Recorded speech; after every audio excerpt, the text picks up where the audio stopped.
রাষ্ট্রপতির ক্ষমা প্রদর্শনের ক্ষমতার অপব্যবহার রোধে একমত হয়েছে রাজনৈতিক দলগুলো।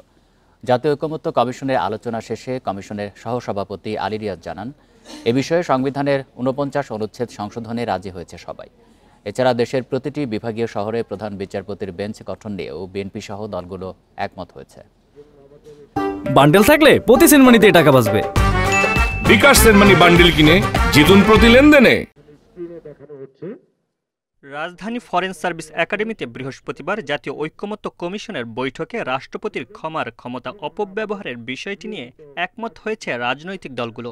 কমিশনের সহসভাপতি ডক্টর আলী রিয়াজ জানান, এ বিষয়ে সংবিধানের ৪৯ অনুচ্ছেদ সংশোধনে একমত হয়েছে সবাই। ৪৯ অনুচ্ছেদের সংশোধনের যে প্রস্তাব ঐকমত্য কমিশনের পক্ষ থেকে তৈরি করা হয়েছিল, তার আলোকে যে রাজনৈতিক ঐকমত্য তৈরি হয়েছে সেটা ভবিষ্যতে সংবিধানে অন্তর্ভুক্তির মধ্য দিয়ে বাস্তবায়িত হবে। রাষ্ট্রপতি যেন এককভাবে ক্ষমা প্রদর্শন করতে না পারেন, সেজন্য ভুক্তভোগীর অনুমতি ও সুপারিশ প্রক্রিয়া বাধ্যতামূলক করতে হবে বলে জানান এনসিপি।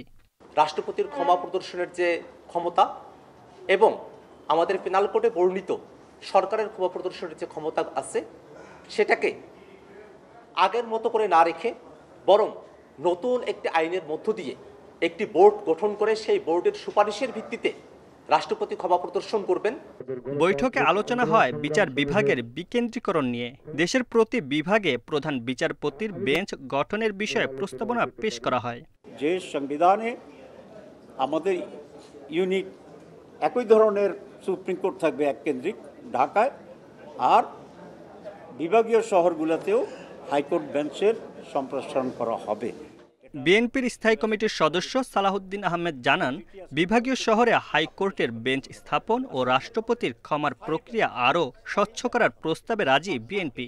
সুপ্রিম কোর্টের একটা আলোচনা সাপেক্ষে করা উচিত, বিকজ আমরা চাই বিচার জনগণের দোরগোড়ায় পৌঁছুক, জনগণ অতি সহজে স্বল্প মূল্যে তার বিচার পাওয়ার ব্যবস্থা করা হোক, এটা জনগণের দাবি। আমরা তার সাথে একমত। জরুরি অবস্থা ঘোষণার বিষয়ে আলোচনা হবে কমিশনের পরবর্তী বৈঠকে। Mamunur Rahman, independent news, Dhaka.